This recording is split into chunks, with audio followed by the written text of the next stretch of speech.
sitting attended by the county executive, members of the county assembly, as well as the public, is meant to address legislative gaps as well as create awareness on Senate business among members of the public. At exactly 2:30 p.m. on Tuesday, the third edition of Senate Mashinani kicked off in Turkana County Assembly. Being the third after successful editions in Kitui and Uasin Gishu counties, the plenary sittings are meant to bring legislative business close to the public and will last for 1 week, with members of the public having a rare opportunity to petition the Senate one-on-one.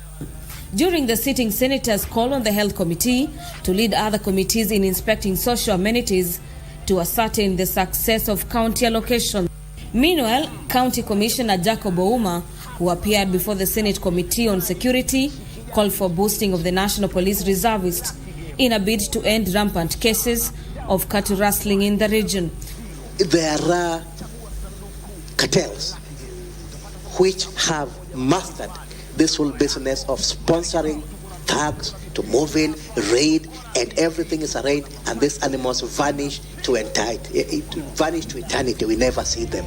So that's an area which has to be looked at very, very carefully. Who is funding this? Who is bankrolling this? The region requires an extra 1,080 police reservists, as it only has 625 trained reservists, while 500 of them are untrained.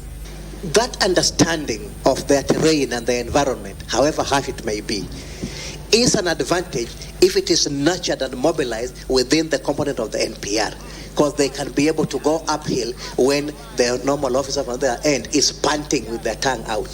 That's something which has to be noted. So they are an advantage insofar as moving inside and maneuvering. Their maneuverability has no competition. There should be no debate about it. At the same time, the security officers and the county executive proposed fresh delimitation of boundaries and the formulation of punitive laws to deal with elements of breaching peace agreements. It will be very important for IBC or the institution that is concerned with matters of boundary to come deeply in and try to provide us with data, with information where these boundaries fall. Because the fighting has really shifted from cattle rustling and seriously to issues of boundary. The issues between the Pokot, of West Pokotia to all the way to Baringo, Tiati there, are issues related to boundary and some related to resources. So ni lazima pia kama serikali kuu ningeomba tu waone wasuluhishe hii mambo ya mchanga. Anajua sisi kama wafugaji hatujui boda yetu ni wapi. You need to come with the legislation on how many, ng'ombe ile inapeanwa kwa mzazi. Mwanaume anaenda kupeana ng'ombe 200 na hiyo yote ni kwenda kuiba. For Prime Edition, I'm Gladys Mungai.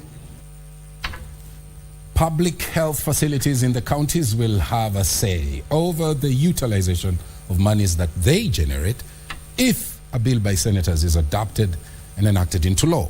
The Facilities Improvement Financing Bill 2023, currently at the memorandum submission stage, seeks to ensure a steady source of funding for health operations in the counties as opposed to the monies being absorbed into county coffers. Health stakeholders, while making their submissions on the Facilities Improvement Financing Bill 2023 before the National Senate Health Committee sitting in Turkana County, were optimistic it will expedite universal health coverage if enacted. And for the whole purpose is to make sure that our facilities are not lacking. Wherever they need small procurements, they should be able to do at the facility level. The proposed law guarantees that funds are utilized in enhancing service delivery to public health facilities. To handle quick emergencies, imagining a county like Turkana, one of the facilities like 400 in cubic kilometers, coming to Loda to do some of these things.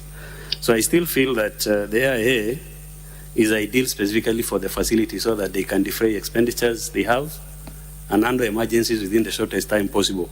How can these funds be used to also strengthen the primary healthcare networks within the facility maybe something we can all think about in the room. Previously, the monies generated from the facilities were kept in special purpose accounts under county levies. Stakeholders propose that county assemblies be given authority to allocate the funds.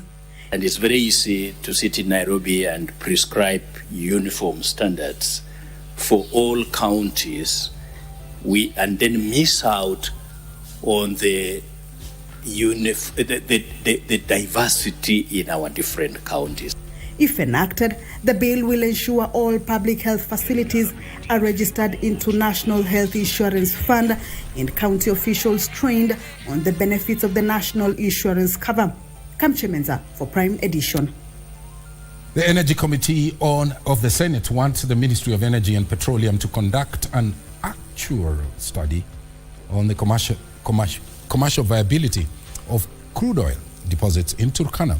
During a tour of the Ngamia 1 crude oil well, the senators underscored the need to have engineers from the Ministry of Energy and Petroleum actively involved in the exploitation of crude oil. The Energy Committee from the Senate and its counterpart from the Turkana County Assembly jointly toured the Kenya Oil Project in Turkana for a fact-finding mission on its viability. The legislators were keen to establish the benefits so far for Kenya since tallow oil began activity in the area over a decade ago. How can the landlord be walking naked and you're doing a 3.5 billion project? So the land is for roads, railways, and all other infrastructure. We will only get a portion of land which I think measures what? The 26 meters by way of way lift to allow us to put our pipe, similar to what Kenya Pipeline has. We'll put the pipeline and move on. We will pay for the land, definitely. Tallow Oil Kenya officials say 2 batches of crude oil were exported under the early oil pilot scheme, with proceeds used to cover some of the cost incurred on exploitation and transport. So after they have been sold, then the committee were expecting, say, yes, you have sold this one, and then this is what have remained. None of it. In fact, when I asked a question in the Senate, asking the CS, the CS tell me, we have sold it kwa asara. We sold it. In fact, what is there, whatever was sold, went for the cost of oil. So far, production has been paused to await the government's approval of the field development plan and renewal of Tallow Oil Kenya's license. It's true that the ministry declined the field development plan because you wanted to do additional wells apart from the 10. How long does it take to approve this field development plan? Is it the one? Because we as a Senate, I don't think we can be a stumbling block. If it is brought to us, we are going to approve it. I would want to confirm that we as the Senate Energy Committee, we are not aware that there is any plan that we are supposed to approve. It has not come to the floor of the House, and we will also be following up with the government to say indeed, to ask indeed, if such a plan was forwarded to them, why it has taken too long for them to have to approve it. And we shall be demanding as Parliament that a proper actuarial study be done by Kenyans so that we are able to establish not just the risk, but the financial benefits that can accrue to the company and to the people of Turkana and the people of Kenya. They want the Ministry of Energy and Petroleum to actively get involved in the harnessing of crude oil. The Senate Energy Committee has now resolved to engage the Ministry of Energy in order to expedite approval of the field development plan submitted by Tallow Oil Kenya. It's only then that the license for Tallow Oil Kenya can be renewed. Yeshoki Washira, reporting from Lokicha South, Turkana County. From Turkana, let's cross over to Nyamira, where a motion to impeach the county governor, Amos Nyaribo, has been tabled in the county assembly for debate. The motion is sponsored by a Sise Ward member of county assembly, Josiah Mangera. Nyaribo is facing accusations of abuse of office and violation of the Constitution, among others. The members of the county assembly have ruled out influence from outside forces.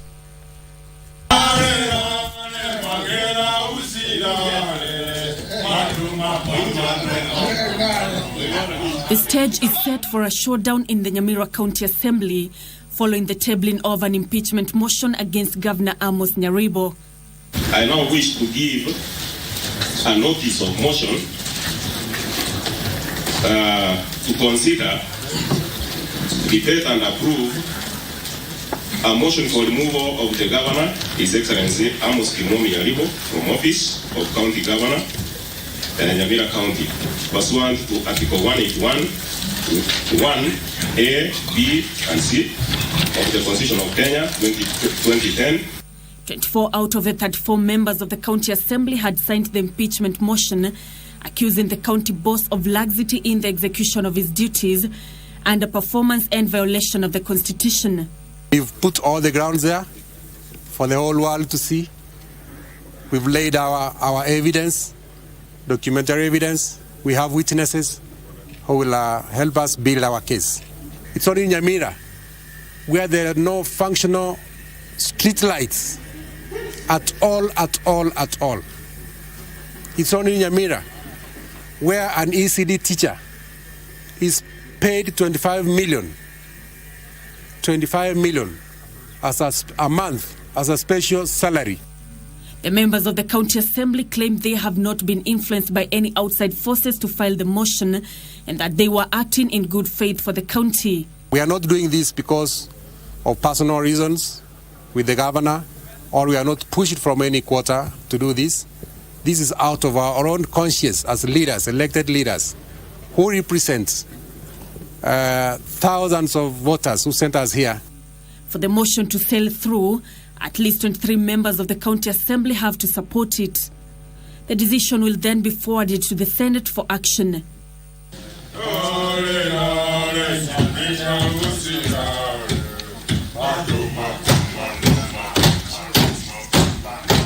Nyaribo becomes the second governor after Kawira Mwangaza of Meru County to face impeachment since the last general election. Nancy Okware, Prime Edition. The government is in the process of recruiting 3,500 technical, vocational education and training tutors right across the country. Why? To address the high number of learners seeking vocational training.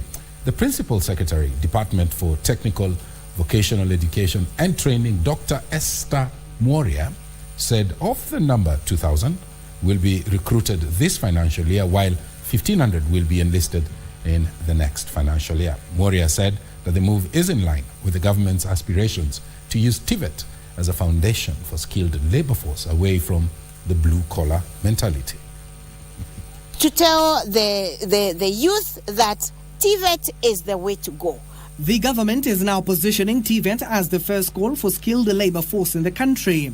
To address the high number of students seeking to enlist for the skills, the government will be employing 3,500 TVET tutors in the next 2 years.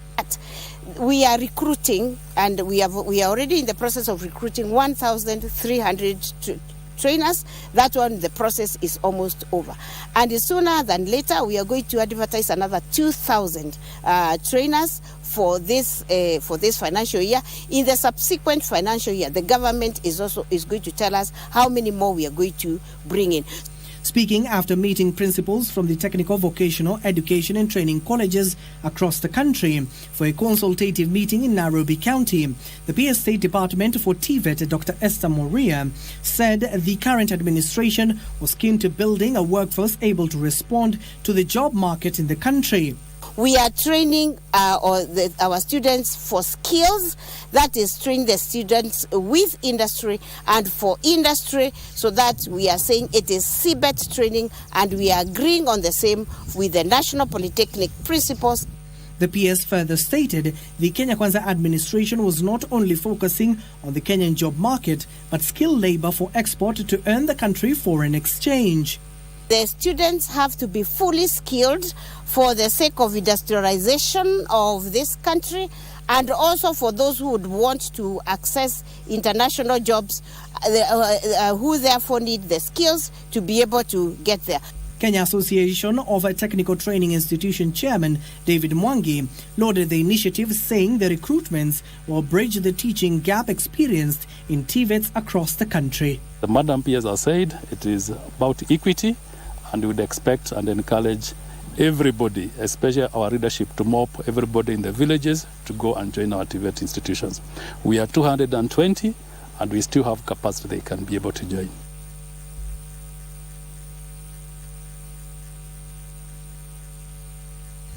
Building robust workforce, that's a mission of TVET. Well, it brings us to our first break here on Prime Edition. Stay with us, we'll be back with much, much more.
Blow the whistle.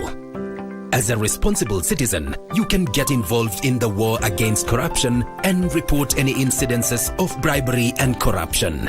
And whenever you report, EACC assures you of utmost confidentiality. You can always report using any of the following ways. Use anonymous reporting system available at EACC website www.eacc.go.ke. Write a letter to the Secretary or CEO, EACC, PO Box 61130, postal code 00200 Nairobi.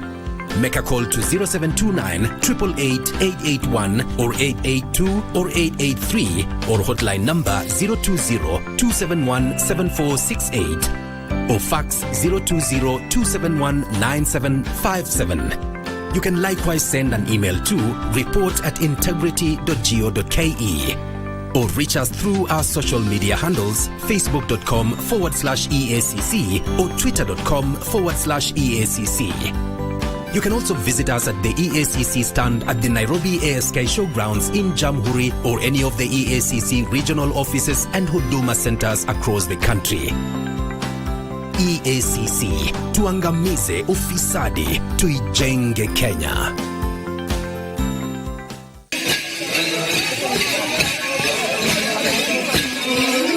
County Government of Turkana welcomes you to the Ehale Center in Lodwar Town for the 7th edition of the Turkana Cultural and Tourism Festival. From 12th to the 14th of October 2023. Come, experience the origin of mankind with its unmatched beauty from the beaches of Lake Turkana to the oil wells of Lokichar.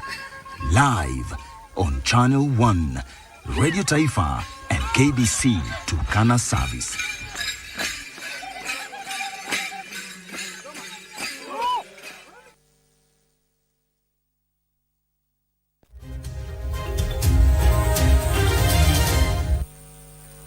To the corridors of justice now, two former employees of Mama Lucy Kibaki Hospital that were found guilty and subsequently convicted on a criminal charge of child trafficking and neglect will be sentenced on the 4th of October 2023. The convicts, Fred Makara Leparan and Selina Awur, have however pleaded for lenient sentencing, claiming that they were remorseful. On Tuesday, the Defense Counsel mitigated on behalf of their clients ahead of their sentencing set for Wednesday next week by trial magistrate Esther Kimelu. The accused pleaded for a leaner sentence or a non-custodial sentence as they are first offenders and sole breadwinners for their families. Some of the factors to consider for sentencing in our justice system include rehabilitation of the offender and restorative justice. The second convict has been religiously attending court and always conducted herself with decorum. The accused have also argued that they feel remorseful, prompting opposition from the prosecution, which called for stiffer sentence commensurate to their actions. On the issue of sentence, the Counter-Trafficking in Persons Act provides prescribed sentence for the offense of trafficking in persons, which is a custodial sentence of 30 years or a fine of 30 million. Leparan was found guilty on a charge of child trafficking, while his co-accused was convicted on a charge of child neglect at the Mama Lucy Kibaki Hospital. The duo was working at the hospital as medical social officers. Elsewhere, a member of Busia County Assembly was today arraigned in court for defiling a 14-year-old minor. Kabens Okonya Mapara, the Bunyala West MCA, pleaded not guilty to the charge and will remain in custody pending a ruling whether he should be released on bail. Ruling will be delivered tomorrow, the 27th of September 2023 at 11 a.m. and the accused bond is cancelled. The accused person will be remanded in custody pending the ruling. Michael Mondiga for Prime Edition. Pauline Nasimiu, a journalist with the Kenya Broadcasting Corporation, KBC, has been feted for her outstanding ability in storytelling. Pauline was placed third in the Shared Future Photography and Video Contest Awards. Now, the contest organized by the Chinese Embassy is aimed at marking 60 years of Kenya-China diplomatic relations. Characterized the third edition of the Chinese Embassy Shared Future Awards. The competition is held annually with a focus on journalists telling stories based on the Kenya-China bilateral relations. I want more and more Kenya ordinary people to understand, to know what we have done together for the last 10 years. For SGR, for Expressway and GTC, we have heard a lot about that. But only when you have a look at the pictures, the videos, at those smiles and proud and feelings, that we can better understand. Pauline Nasimiu, a journalist with the Kenya Broadcasting Corporation, bagged the third position out of 400 participants in the contest. It's a platform for me to at least continue growing in this industry as a journalist and also to impact other people's lives through the stories that I tell. Pauline's video story was titled Behind Friendship, Global Trade Center and the Standard Gauge Railway. This story, it was about development in terms of infrastructure, and infrastructure is really, really key in the country so far. And so I didn't know that I'm going to win the third prize. I'm grateful to my colleagues, to my family, who have really been very central in helping me achieve what I've achieved today. This year's entries were received in 4 categories, highlighting profound relationship between people in the two countries, achievements of Kenya-China cooperation in infrastructure, close economic trade ties between the two countries, as well as cultural exchanges and mutual learning. Doreen Arange for Prime Edition.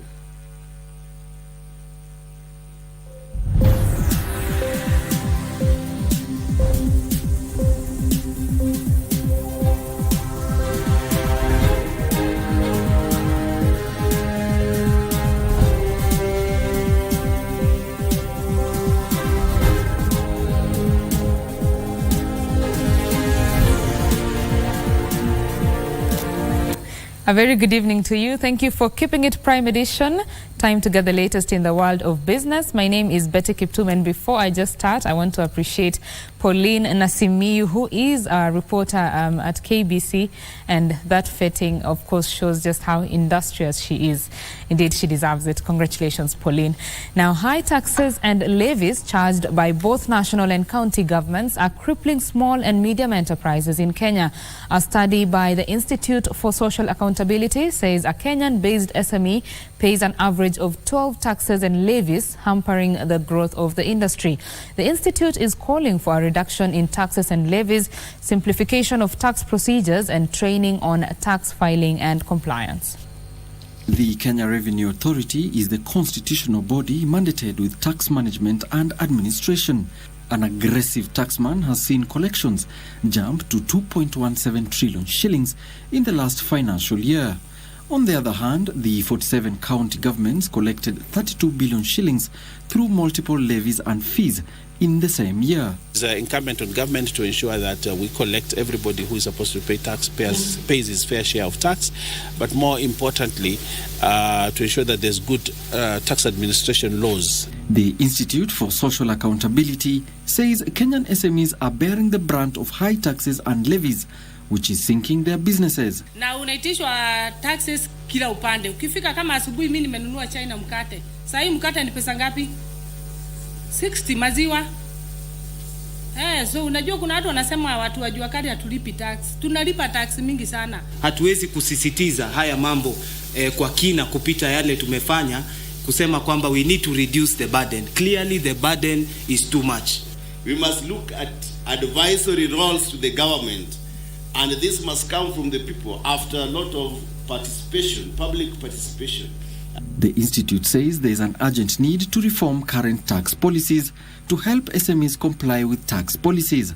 According to the study, issues of double taxation, complex tax filing processes, harassment, and the lack of knowledge are hindering the informal sector's ability to comply with the taxman.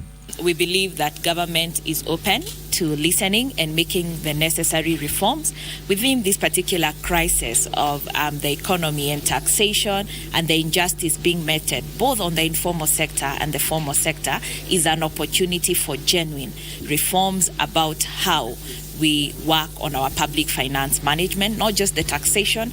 We are trying also, or as leaders, we are concerned about your issues. But sa ingine mnatusukuma. Let's be honest.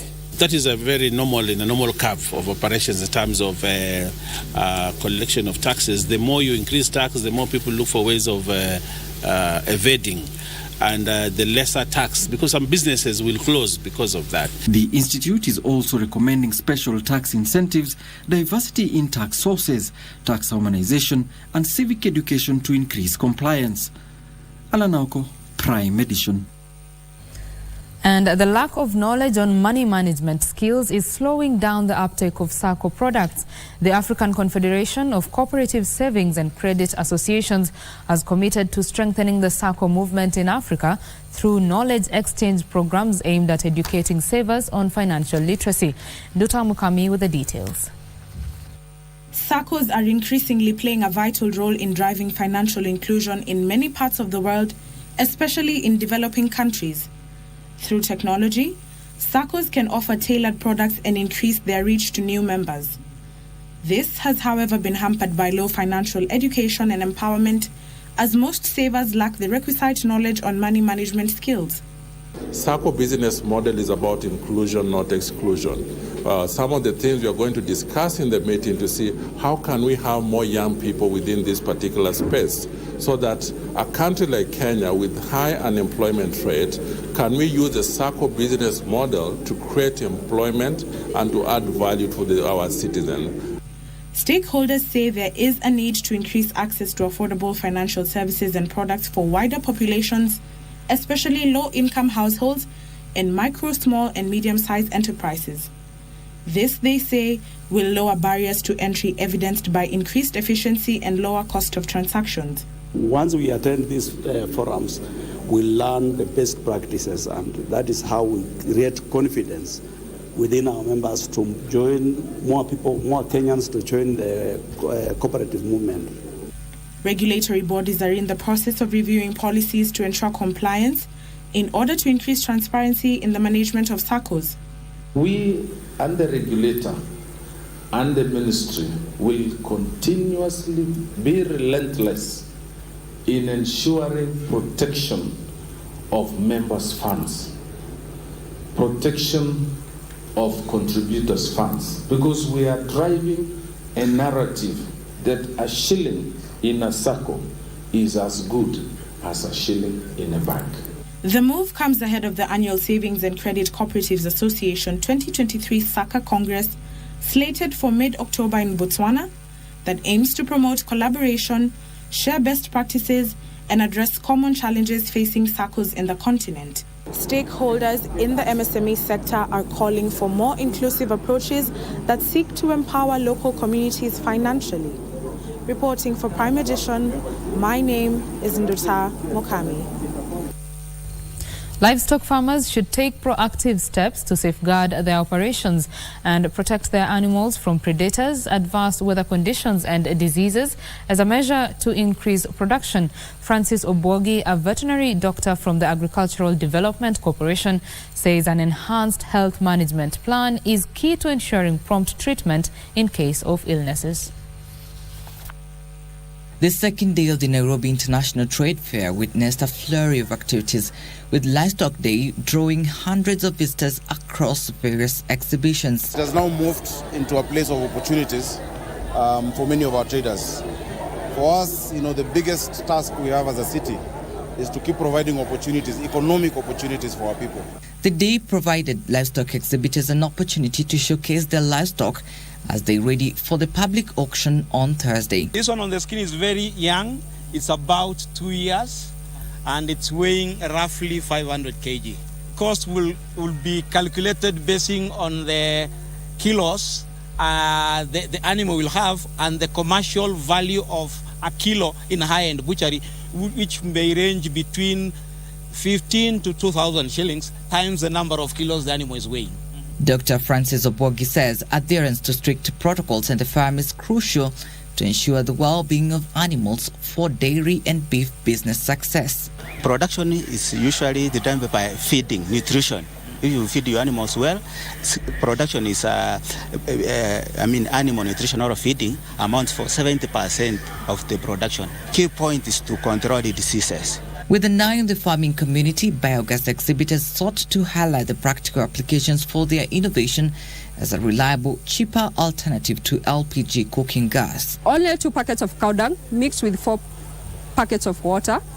When you feed the system with it, it will give you 5 hours of cooking and 100 liters of forage. With a deposit of 5,000 shillings for installation, they say the system is sustainable and safe.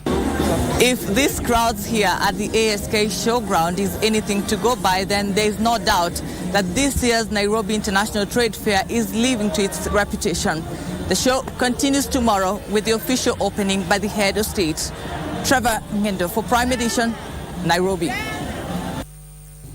Thank you, Trevor Ngendo, for that report. Telecommunication and broadcasting companies should tap existing high-speed internet and tower infrastructure by power firms to deepen service delivery.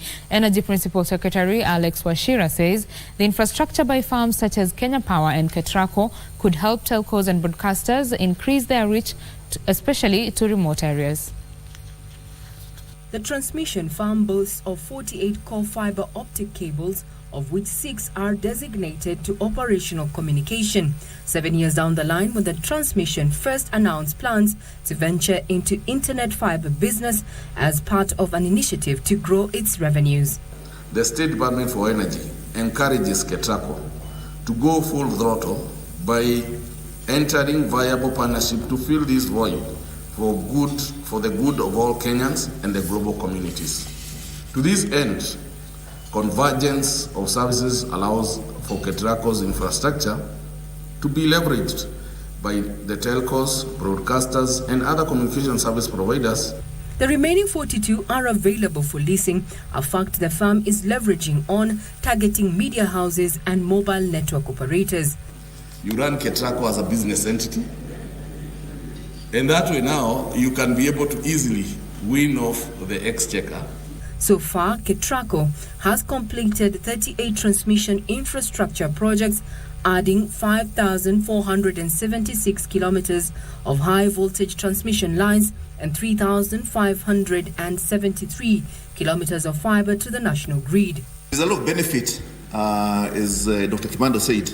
One of them is that there'll be saving in terms of cost on both sides. One, definitely for you don't have to put new infrastructure, because I know it costs a lot of money to put your base stations and to put the towers that need to be put in place. So that's a benefit to you, reduced cost. Again, KETRACO benefits by having this additional funds. PS Energy Alex Wishira noted the farm's towers are strategically situated in areas with excellent signal propagation characteristics, and as such, leasing will enable rapid establishment of coverage in the hinterlands. People listen to radios when they're driving their cars, and this is where you come in to ensure that you're able to have your clients listening to your broadcast wherever they are driving. KETRACO is banking on security brought about by its overhead OPGW cable to woo investors, assuring them of guaranteed service with minimal or no downtime owing to damages. Buried optical fiber cables are prone to downtime occasioned by damages as a result of excavation works, road maintenance, or installation of underground pipelines. Regina Manyara reporting for Prime Edition. And that's the business news we had for you this evening. Daniel Wahome is standing by to bring you the sports news. My name is Betty Kiptum. Good night.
Good evening to you. My name is Daniel Wahome and welcome to Prime Edition Sport. Well, we won't start with the sport, but we'll start with celebrating one of our own, Paulina Simiu, who took third place in the shared feature and photography video contest awards organized by the Chinese Embassy. Congratulations, Pauline. Now, moving on to more happy news, where the national women's soccer team, the Harambee Starlets, have qualified for the second round of the Women's Africa Cup of Nations qualifiers after they defeated Cameroon 4-3 on post-match penalties at the Nyao National Stadium. The game had ended 1-0 in favor of the Starlets in normal time, and that meant a 1-1 aggregate, forcing the match to go into a penalty shootout. Harambee Starlets are through to the second round of the Women's Africa Cup of Nations after beating Cameroon 4-3 on post-match penalties in an intense match played at the Nyayo Stadium.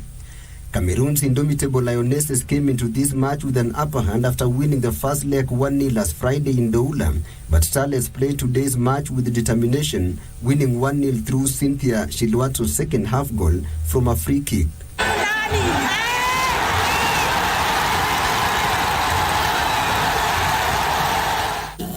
I'd like the country, the ministry, to help us organize tournaments for the under categories, the under 20s, the under 17s, the under 18s.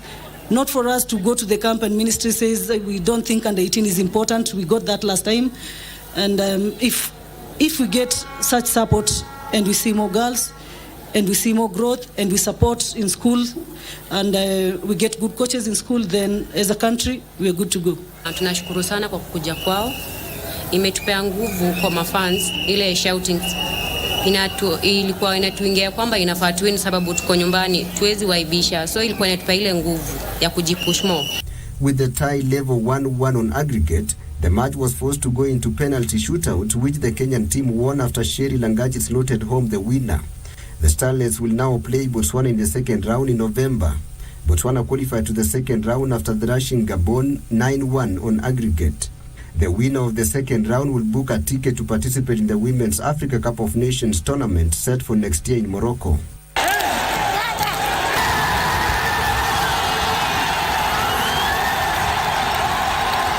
The Kenya Hockey Union has trimmed down the national men's and women's teams to 25 players each, following the trials that have been going on in Nairobi, Kisumu, Mombasa and Kakamega for the past 4 months. The national men's and women's hockey teams are preparing for the Africa Olympic qualifiers, dubbed Africa Hockey Road to Paris 2024, slotted for Pretoria, South Africa, to be held between 29th October and 5th November.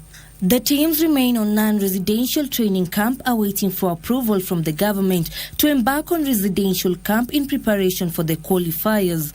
The teams will further be reduced to 18 players each ahead of the qualifiers. Is hoping to debut at Paris 2024 games. The national men's team is currently ranked 6th in the continent, while the women's team is ranked 3rd. The qualifying event will include the giants Ghana, Nigeria, Uganda, Zambia, Namibia and Zimbabwe, all contesting for the continent's sole sports. Now, the national 3x3 under-23 basketball teams have left the country for Poland to take part in the under-23 World Cup set to be held between the 27th of this month and the 1st of October in Lublin. The event brings together 20 men's and women's teams from across the world. The women's team comprises 6 players, including Madina Okot, Barbara Diana, Marianne Yagaki and Alexandra Adala, among others. The team is in Pool A together with China, the USA, the Netherlands and Austria, and will open their campaign against the Netherlands tomorrow.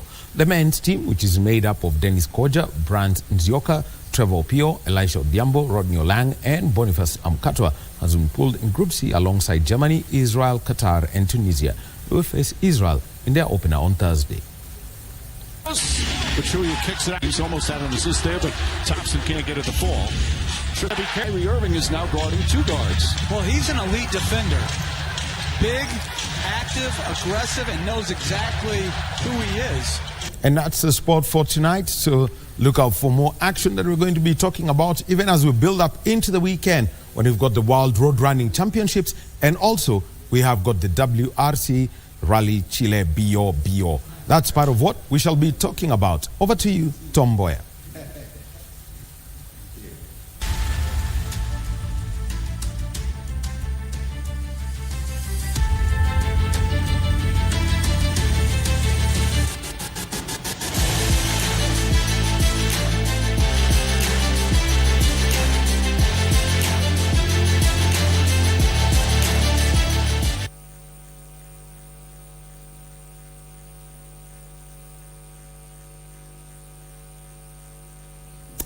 Many thanks, Daniel Wahome, for that spotted that. Of course, Harambee Starlets making us proud, winning, beating Cameroon to advance to the second round of the WAFCON qualifiers. Also, congratulations to Pauline Nasimiu for a well-deserved win.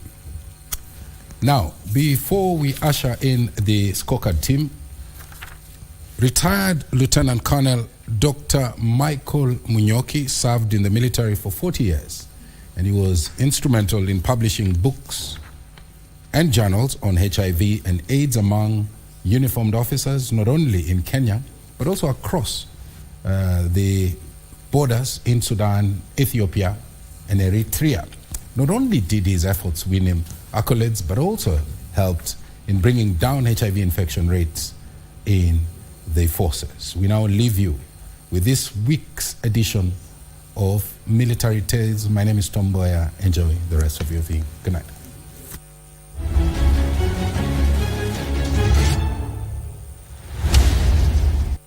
We traveled to Gilgil, Nakuru County to meet one military veteran, retired Lieutenant Colonel Dr. Michael Munyoki, who welcomes us to his complex.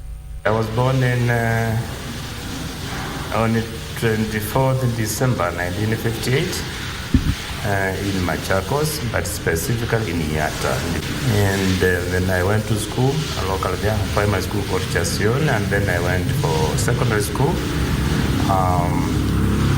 in a place called Baikin. So Baikin Secondary School is in Wamonyo, Machakos. The announcement of recruitment for the Kenya Defense Forces came, and then I chose to go and try. And then we were told to report to Lanet, at Lanet, FTC, Armed Forces Training College then. We went through the same screening medical, and then I qualified, and I went to training for 9 months. I commissioned on the 26th of March 1982. I was posted to 66 Artillery Battalion, Kenyatta Barracks in Gilgil. The 1982 coup happened just months after he enlisted and was among officers who responded to secure Nakuru, where the then President Daniel Arap Moi was at the time. I took action, I mobilized troops, gave briefings and deployed them. We had a roadblock here in Gilgil, along Gilgil Karianduzi Road. When the President reached the State House Nakuru, there was the fear tense, and it's like, how does the President reach Nairobi? So we organized such that he was brought here, and when he was here, actually near the junction here, we put him on a panad, the small armored cars. He remembers one of his most challenging assignments in Kapedo in 1983 as one of the officers deployed to secure the volatile Rift Valley. And we recovered so many cows, and we also lost quite a number of soldiers from Nairobi. Cattle rustlers were very smart.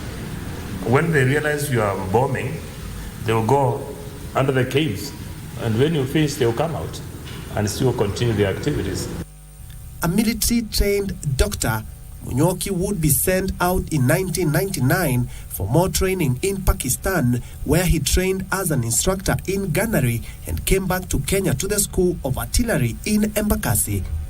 Those are rare opportunities to get. I was deployed in School of Artillery, where I worked for more than 7 years.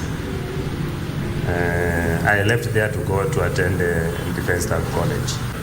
I was promoted to Lieutenant Colonel and posted as a commanding officer. He also served in numerous United Nations peacekeeping missions in the region and beyond as a trainer.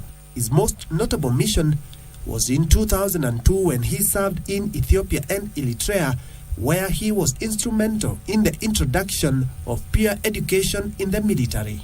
I was there for 1 year plus, and that's the time I streamlined peacekeeping standards more so on the training. He notes some of the challenges he and colleagues faced while in the army, including in battlefields. When you go and collect your dead, you cannot be the same again.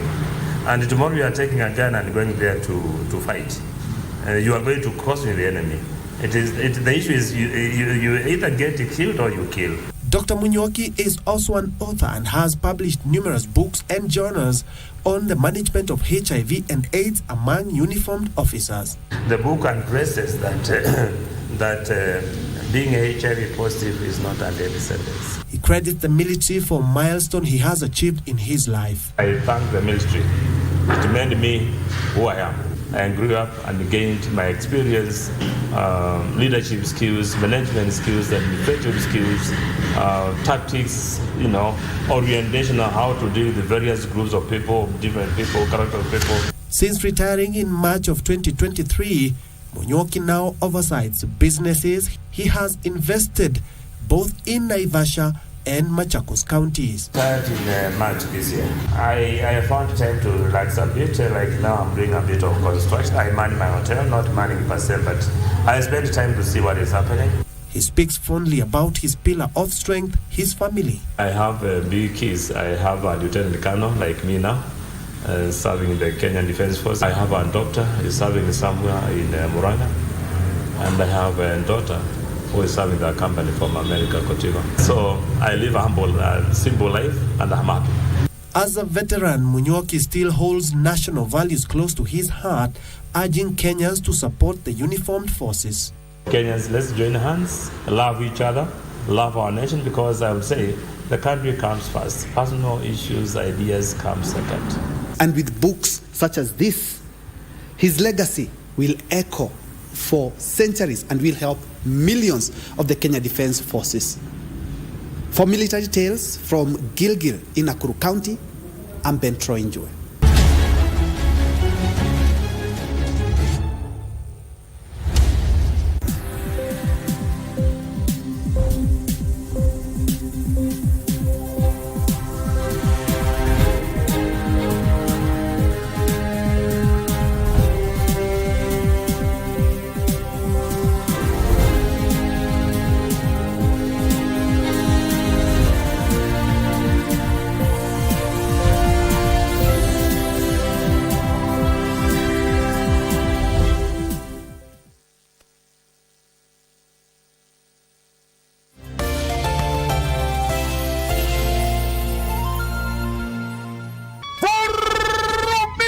Na Lucky Game ikiwa ni ngurumo ya pikipiki sasa inaelekea mitaani. Ikiwa mshindi wetu wa leo wa pikipiki ni Joseph Kamau. Delivery tutaifanya. Simefika Ruiru, nami yako Ogio. Kifungu ndio hiyo yako.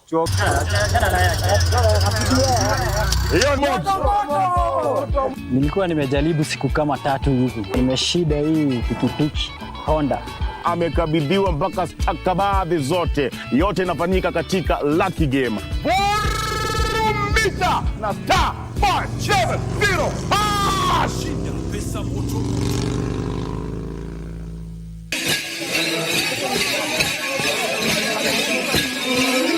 County Government of Turkana welcomes you to the Ehale Center in Nodo Town for the 7th edition of the Turkana Cultural and Tourism Festival. From the 12th to the 14th of October 2023. Come, experience the origin of mankind with its unmatched beauty from the beaches of Lake Turkana to the oil wells of Lokichar. Live on Channel 1, Radio Taifa and KBC Turkana Service.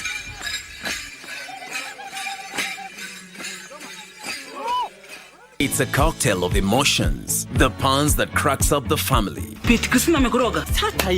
Greed that yields power and a hunger for success. Friends turn to foes. Survival for the fittest is the drive. Who are we blackmailing? But nothing beats the feud in a family where one disappears and another fights for the crown. It was not supposed to go this far.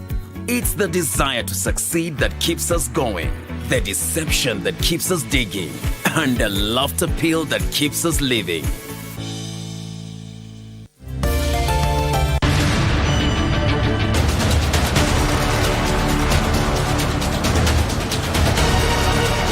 박동훈 팀장이 호송차를 끌고 도주했답니다. 사전에 준비해둔 도주 프로토콜이야. 이대로 CCTV를 추적하는 건 무의미해. 도박이에요.